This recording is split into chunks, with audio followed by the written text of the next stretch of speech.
Life in the 50s was ever-changing. One of the things that was especially evolving was the fashion industry. Women who had recently needed to take over the workforce due to war were dressing in much more boyish clothing. Pants were now acceptable for both men and women, and women cut their hair short, creating the pixie cut. Folks were also looking for affordable clothing they could make at home and that they could dance in. Women were also being encouraged to follow high fashion. The film and music industry, along with influential celebrities and models, affected and contributed to the blooming fashion fads of the time. And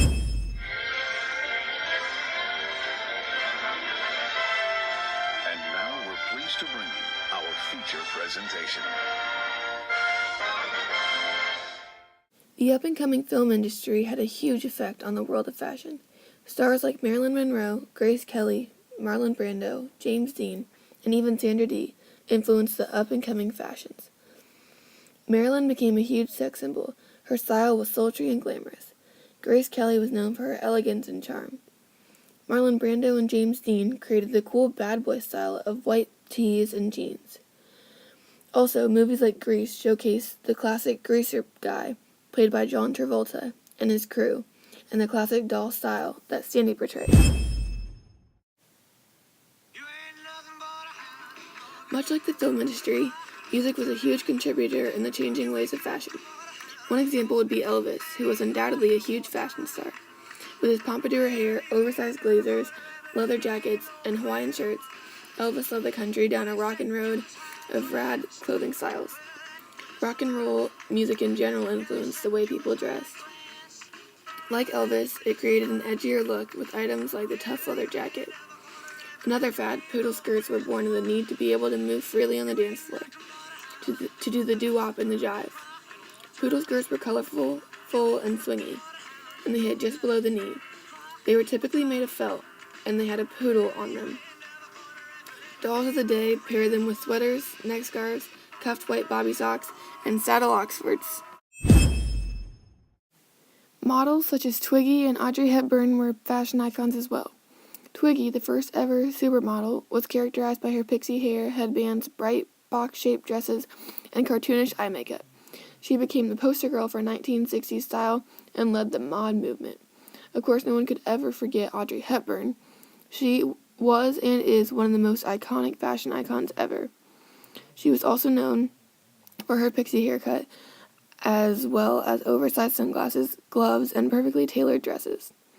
Not only did actual models influence fashion, but so did role models, like First Lady Jacqueline Kennedy.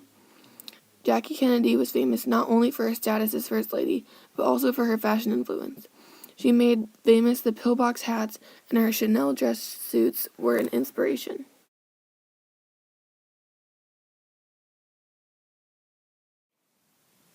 So, what did you wear when you went to school or like out with friends in the 50s?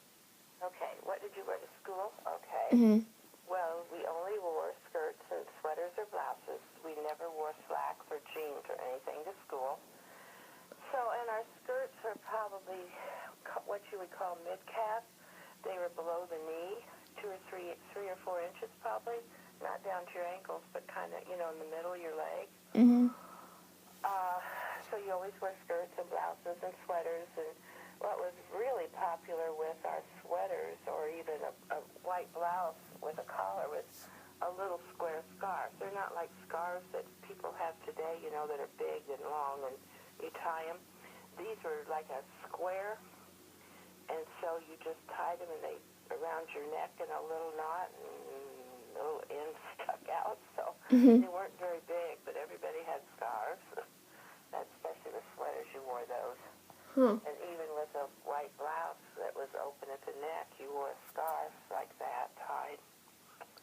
Hmm. And I never had one, but I don't know if you've ever heard of the poodle skirts. Yeah. They were really big in the 50s. In our high school, I don't know. There may have been a couple girls that had them, but I never had one. But they were a flared skirt that had a poodle down at the bottom. Yeah. Yeah. Yeah. And then we always wore anklets that turned down with saddle shoes, and usually black and white saddle shoes. All right. So you never wore pants? Not to school. I mean, you wore jeans at home. I had jeans that I wore at home, Oh, okay. but never at school. This is Kaylin, so she's going to talk to you next. All right. Do you remember having any like famous people that you like looked up to, or like you wanted to dress like them? Well, you know, it's just like all high school girls, I guess. You kind of dress like everybody dresses the same. Yeah. I don't know. I don't know how to answer that. So I suppose maybe the older girls, but I can't say anything in particular. No, I really can't. I think we all just kind of wore the same thing, really. Yeah. That makes sense. All right. So, what did you wear to school or like at home or out with friends in the 50s? Well, the guys wore something that would be somewhat similar. I guess we call them Dockers today. With this exception, they were tapered legs, and they had a little belt buckle in the back. It was, like 3 or 4 inches Mm-hmm. wide, and it was right above the pockets or between the pockets, and it had a little belt. It fastened like a belt would fasten. Huh.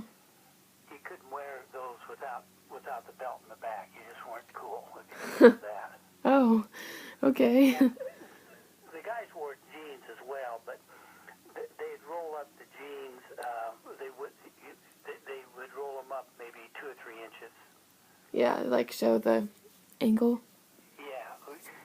So they weren't long and draggy. They were rolled up, and they would show all of your shoe, and then be really up on your about the ankle height.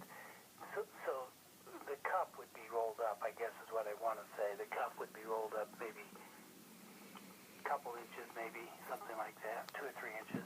Mm-hmm. All right. And do you remember looking up to like a certain celebrity or like trying to dress like anyone, like James Dean or something like that?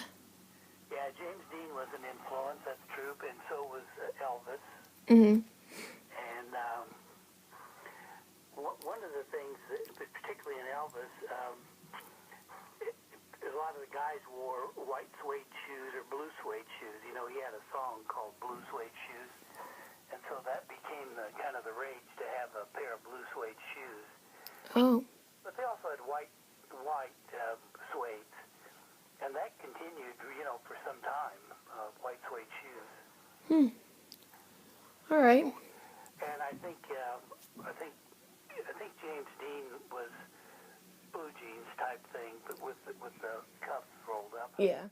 The 50s and 60s really were a time of growth for this country, and in the middle of it all was fashion. It bloomed alongside the movie and music industries, and models advertised new fads. Without these things, the fashion industry might not have been the same as it is today.